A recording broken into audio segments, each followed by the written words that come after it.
This evening on Revert's World, we are going to discuss a very important topic, and that is how to build an Islamic identity.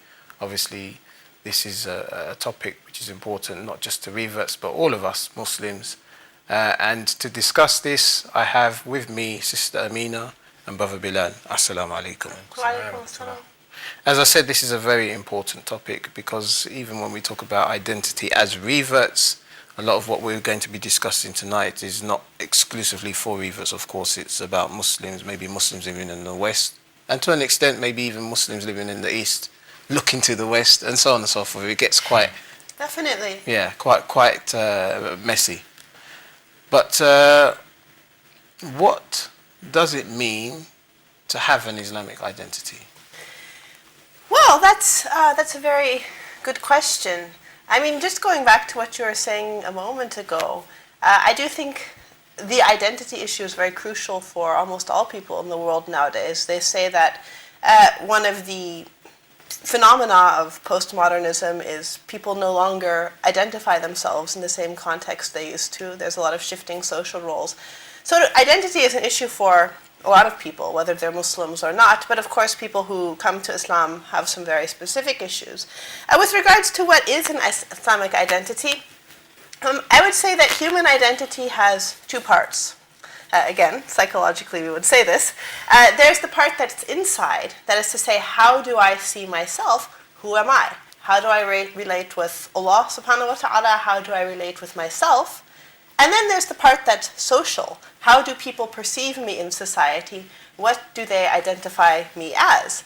And I think one of the particular challenges for people who come to Islam and who don't look like a Muslim, so to speak, in everyone's opinion, whether it's the Muslim communities or the rest of society, is that there can be a very big disconnect. You can be a very dedicated, practicing, committed, knowledgeable Muslim on the inside, saying all of your salats and all of your mustahab prayers and so forth, but perhaps people on the outside don't necessarily connect you to Islam, especially if, for example, you're a lady, but for whatever personal reasons you can't really wear hijab.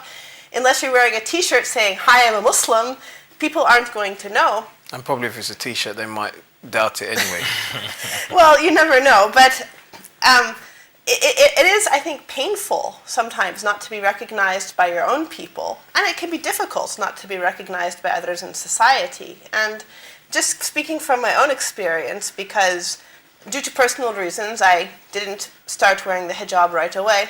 I did make efforts to assert my Muslim identity after a while. I got tired of not being recognized as a Muslim, and one thing I tried was wearing an Allah necklace. It was a very nice necklace, I liked it.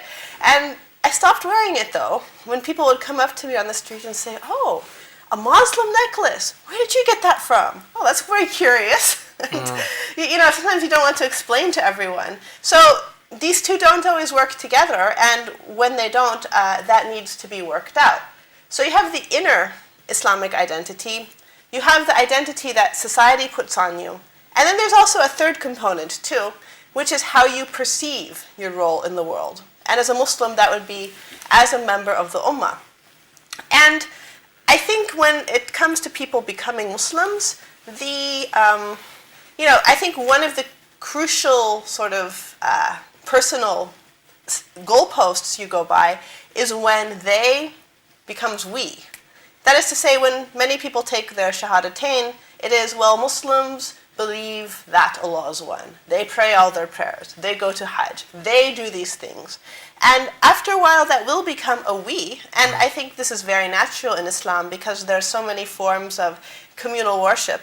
And even if you're physically doing it by yourself, like you're fasting in your house, you know that the whole practicing Muslim world is fasting at the same time. So Islam does definitely build a we. But it is that transitional period. So there's many different aspects of this, but I think in order to be balanced and to be able to be a dynamic human being as a Muslim, all of them need to be addressed. Yes. It's very, very interesting what the sister says about the two dimensions. What's noticeable oftentimes is that when Muslims, when we take our shahada, we can, those of us that are born in the West, we can tend to, the word that comes to mind is paraphernalia. So depending on the school of thought you're following, but it's, is miswak or the kufi is necessary or the jalabi becomes wajib or I have to have beads around my wrist or the outward apparel seems to be what is more of forming a Muslim identity, while in truth it's the internal aspect which plays a bigger role. That's the one that's unseen and is more difficult to regulate, to develop, but it, from in my perspective, is a more important. Yeah. So even if there is, you may have like a young sister, she's taken her shahada, and for her own personal reason, she does not observe, hijab, but she may conduct Islamic behavior. She still observes a level of modesty in her behavior. She, makes her salah. She does the necessary, but this aspect is her Achilles heel at the moment. But people will be often to judge somebody in that position and to condemn them and say, well, you're not really a Muslim, and essentially they are. Yeah. Essentially, I think this is quite an interesting point what you're talking about, the external appearance of a Muslim, because I remember when I first converted to Islam, as I've mentioned to you on a previous show, and really I guess the only way in which because I didn't put on the paraphernalia as you termed it, of the clothes and so on and so forth, maybe a skull cap every now and again. The only thing I had was a beard, and it was it was even shorter than it is now, so it could be misconstrued as a designer stubble, as we used to call it back in the day. But I found it quite disturbing when I would, as I mentioned to you before, give salams to people and wouldn't get the reply back. And maybe it's because of that fact that, as you were saying, it was that in my mind I was like, well, these people aren't accepting me to be part of the ummah, because if they were, they would be answering me. Maybe they think, I don't know, I'm trying to mug them or something, hence the reason why they don't want to answer me. So it's quite interesting that you say that. I can tell you're from London. Yes. London's the only place where people have come up to me and said "Salaam alaikum," and then they're trying to pull a con on you. Yeah, but exactly. Never happened anywhere else. It's quite funny actually. I remember seeing a guy on the train who had quite a thick beard and what appeared to be a skull cap. So, and he was a white guy, and so I went up to him on the train. I said, "Assalamu alaikum," and he said, "What?" I said, "Assalamu alaikum." And he said, "What are you talking about?" Basically, he wasn't actually a Muslim, despite the fact that he had this very thick beard and a skull cap. He wasn't a Muslim. He just liked the look. Yeah, he just was, and didn't understand what I was talking about. Well, I do think there's two ways to approach this. One, of course, is with regards to other people, and it perhaps may just be a lack of awareness in the community of the diversity of the Muslim Ummah, not recognizing that someone who says salam is a Muslim, because perhaps we have to remember everyone has various levels of Islamic education. It's not like all born Muslims could come out with, doctorate degrees in Islam or something. But also, I think there is something else that goes on that we can do something about. Indeed, it's the only thing we can. And that is, we also do project our identity on people. We assert our identity. For example, I think I assert my identity as a Muslim. Now, maybe people don't pick up on that all the time right away, or they may question it. But I think I probably make it clear fairly quickly that they're in no position to question it. And that's the process that needs to happen inside. And that's kind of what you're talking about, that the internal needs to happen. And ultimately, the internal needs to happen first, if someone really is dedicated to the religion. And of course, people can convert externally and then work on it. But, because the essence of Islam, first of all, is the spirituality. And I think that really needs to be emphasized in a discussion on identity, because every other community is dealing with identity issues. And in a lot of our speeches about Muslim identity, helping the youth develop a Muslim identity, you could easily substitute out the name of any other ethnic or religious group. For example, Chinese identity, passing it on to the next generation.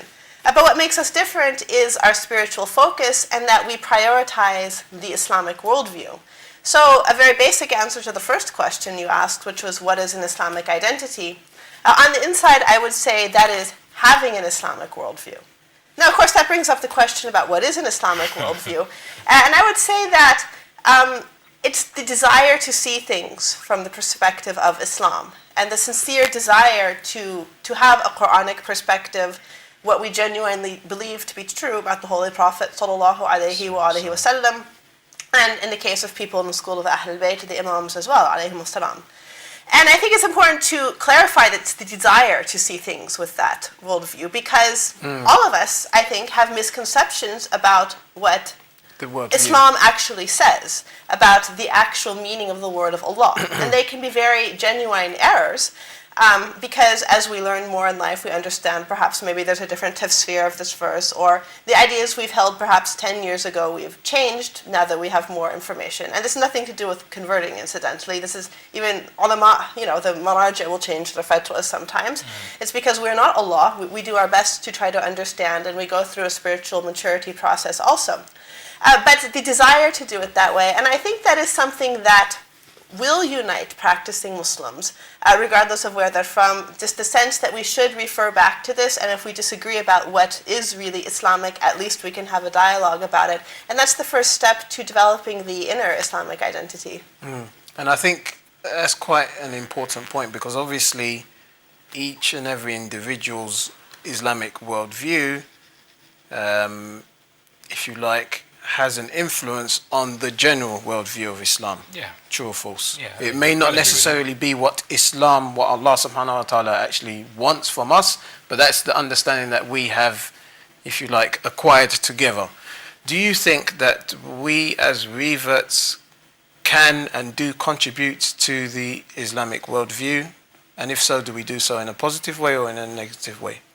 I would think there's been particular historical personalities like Muhammad Ali or Malcolm X who, as reverts to Islam, have massively impact on the Muslim perception of self in modern times, and I think that those are two big personalities. But I think in general, I think I'm still waiting to see that big impact, because considering how many people in the Western world actually convert to Islam, maybe there needs to be actual research or the research that has taken place that, say for example, I might be unaware of, that needs to be more published about the type of surveys, the type of projects that have taken place, to give us some sort of statistics that we can really look at this in a more academic light, more factual light. But the perception is that I'm not sure how much identity Muslim reverts have kind of impacted on the Muslim Ummah in general. I think that what I've noticed a lot is that what is often passed as Islam, what you find out as when you first take your shahada, what's often passed as Islam is really culture. It's oftentimes the national culture, the ethnic culture of the group that you may have been more in tune with. So if you go to a lot of Iranian centers, a lot of information or attitudes or I guess action tendencies tend to be from the Iranian culture. Likewise, if it's a culture, Qajar center or Pakistani and so on and so forth. So it takes a lot. I think looking at it from the other side, for the revert to sort of find their own footing and level out, it takes a period of time where you don't become two parties, and you just say, wherever I find some good, which is wherever I find whatever is Islamic, I'll take it. And that even extends to British society in general, or if you're in America or whatever society you're living in, if it's not a Muslim country or a Muslim society, whatever good you find, that belongs to Islam. So you're free to embrace that. Okay, and even by me asking that question, we have to bear in mind the fact that when we say, let's say for example, we're talking about the culture or the Islamic identity in the UK, we have to bear in mind that even if you take reverts out of the picture, you have the Islamic identity of the first generation Muslims who came over in the 60s, and then the understanding and the identity of Islam that their children would have, which would be different because they've been brought up in a different Western environment. Different time, different culture. Of course. So, sorry, you wanted to say something? No, please, it's very interesting. Well, on the one hand, though, with regards to what you said, I do feel like we shouldn't, we have to remember we're not the center of the world, and there are many people in the West who have come to Islam, but we are a very small fraction of the Ummah. Of course. Very, very small, and Islam has been around for a very long time and built various Islamic identities. So I'm not quite sure worldwide how much impact most of us have. Now, certain personalities have had an impact, both the ones you mentioned or some thinkers and academics and so forth. On the other hand, we are part of the Ummah, and this is not a questionable thing. Allah subhanahu wa ta'ala has made us all part of the Ummah by virtue of saying the Shahadatain.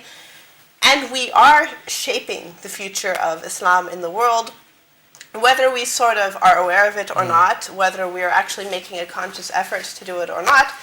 And we're also shaping the future of Islam wherever we happen to live in particular. And I don't think it's possible really to exist as a human being and work and not have some impact. However, I think when it comes to people who convert to Islam, and perhaps this is airing dirty laundry part 2, the question is not so much are we having an impact, but it is, do we have a right to have an impact? Do we have a right to have a voice? Do we have a right to engage in Islamic scholarship or to produce something in the Islamic community, build an Islamic center, give a majlis? And I honestly have never really had an issue with that, perhaps because I did become Muslim fairly young, so I understood I'm part of the Ummah and my voice is equal to any other Muslim voice. It's not worth more, but it's also not worth less. It's based on however much knowledge I have when I'm speaking. But I have been surprised. I met a lady once who told me that I'd taught her something very important in life. I don't know if she's listening or not, but she said that I taught her that reverts can do things in the Muslim community too. We can give speeches, we can come up with ideas, we can organize things, and we're not necessarily, we don't have to be passive.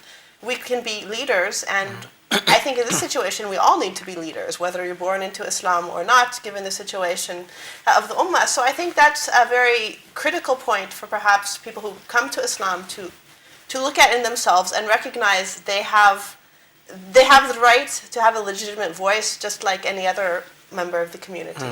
I think, yeah. So in a nutshell, whether a revert is active or passive would be determined by the level of that person's knowledge and maybe just other skills that person has acquired through life. It may not necessarily even be Islamic, but you've acquired skills and you may be able to organize people. You don't necessarily need a lot of knowledge, Islamic knowledge, to do so. Well, there's one other thing I've learned in life too. I don't know if you would agree, but when you're in a minority situation, you can't just live, because people aren't just going to leave you alone and you just be like everyone else. And I find you oftentimes have two choices. You can either take a leadership position and really develop yourself and, kind of exert your will to move forward and inshallah do something positive, or you end up on the bottom. But you don't always have that middle choice. And I see this is a lot of what happens. Some people kind of, perhaps they end up retiring out or opting out of what's going on and kind of get the raw end of the deal. Or some people, mashallah, especially in the Sunni community, we have a lot of people who've come to Islam who are very prominent speakers, for example, such as Hamza Yusuf, of course, who is prominent in the Sunni community, or Yusuf Islam, who built the Islamia school, who are doing very good things for the sake of Allah. But, you do have those choices. Yeah, definitely. But just to jump in there, what I'm hearing is like the relationship is a two-way street. So is how do reverts perceive themselves, and how are they perceived by people that are from established Muslim communities? And what we're trying to move away from is reverts, regardless of their ethnic background, is being seen as like second-class Muslims, which is what does happen at times, and which is quite dangerous. But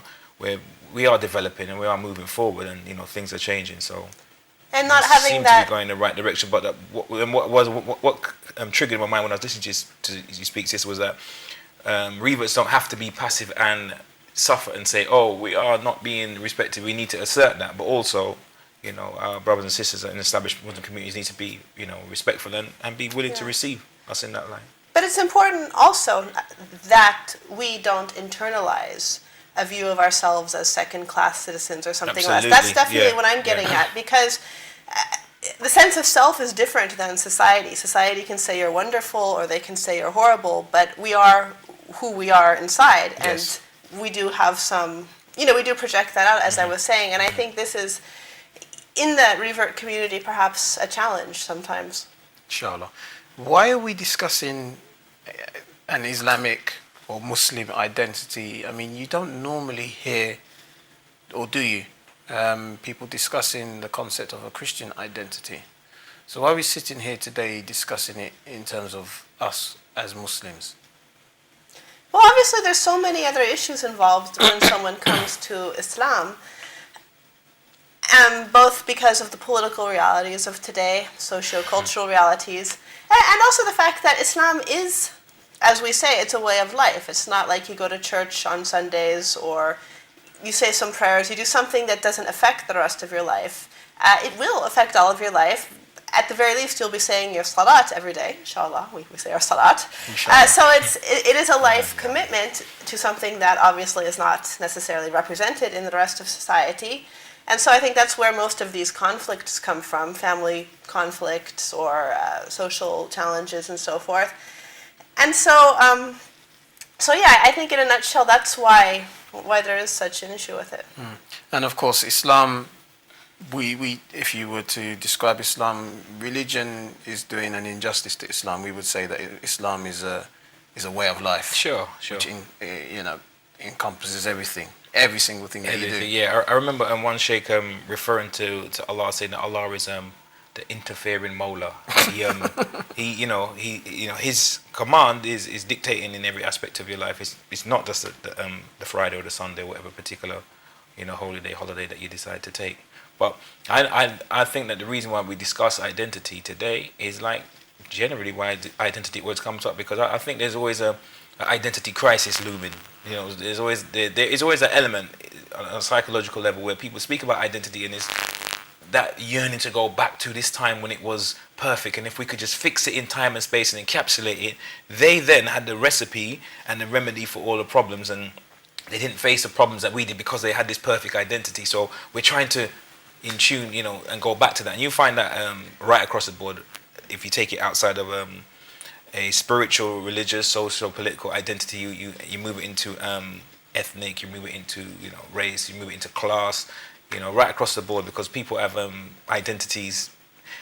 As human beings, we have dimensions to identity. So there's male, there's me, there's Muslim, there's African Caribbean origin, there's African further, but so there's on many levels you wrestle. Sure. Like for one of the things that I wrestled when becoming a Muslim was, can I identify with this as an African? Is there some aspect of this that is, yes, it's human, yes, it's universal, but then where do I find myself, somebody who's been, robbed of my identity at one stage of my development or one stage of my life? How do I then, balance the identity? Because I want to become a Muslim, I like the religion, but I don't want to become culturally colonized. You don't want to take on somebody else's identity. Yeah, so I had my identity taken away by the West, or by Britain in particular, and then I'm going to give that up and say I'm going in another direction, and then become colonized by Arab culture. That's quite an interesting point, because I've been accused before of basically, some people who are kind of Pan-Africanists, and they have this concept that no, we should be following the religions of our forefathers, basically idol worshipping, because if you're a Christian, you're following the West, and if you're a Muslim, you're trying to become an Arab. Mm-hmm. So whichever one of these two religions you follow. So you wouldn't feel that Africa does have an Islamic heritage too? No. This is what I mean. Yeah, of course. This is unfortunately there are few people who think like this. There is a very strong one-dimensional perspective of Islam we speak about from Pan-African. Some Pan-Africanist scholars it can be quite one-dimensional, but there are some that. Sorry, this wasn't a Muslim ideology, by the way. This is a pagan, if you like. Well, Pan-African is more like a social. It's like a social political ideology. Not Pan-Africanism. But I know the argument you're saying that we don't.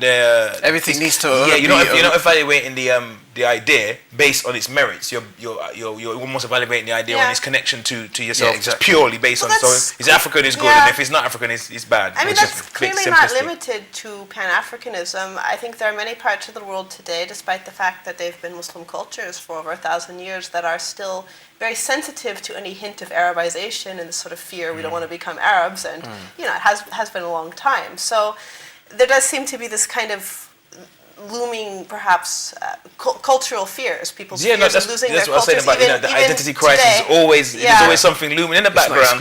Whatever the race, whatever the ethnicity, the language group, there's this, or even sometimes it becomes generational. So like with Muslim that have come from Pakistan or traditional Muslim countries, the children and the parents are in conflict, because the children I want to be Muslim, but I'm going to get in touch with some Britishness because I don't really, it's the homeland and the old country, but I'm just doing my thing here. And then you got the parents saying, no, you're being un-Islamic, when they're not. They're being un-Pakistani or un-Iranian or whatever they may be. So there's this, and I suppose tension. We couldn't this can also be extended to, if you like, the debate that goes on in some of our centres as to whether the lecture should be given in English or the traditional language that it's been given in for many a year.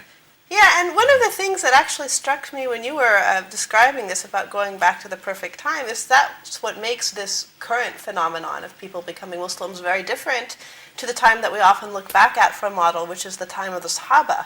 And I think the most obvious difference is that for most of the Sahaba, now not all of them, not Bilal, not Salman al-Farsi, but most of them were not having to deal with intercultural issues when they came to Islam. They didn't have to deal with language issues. So if someone's child became a Muslim, it wasn't like, oh, well, has my daughter gone and become, some culture that's completely foreign to me. It was, something within the same context. Whereas that's also, I think, why we talk a lot about Islamic identity, in particular for people in this situation, because you are joining a community where the vast majority of the Ummah, historically and today, still is of a very different cultural background. So how does that affect you? Where do you fit in all of that? Where do you fit in, exactly. And inshallah, you'll be answering that question after the break, no doubt. Thank you very much for joining us so far. When we come back, they're going to give us the solutions as to how we can sort out this issue, this problem of the Islamic or Muslim identity. Inshallah, join us soon. As-salam.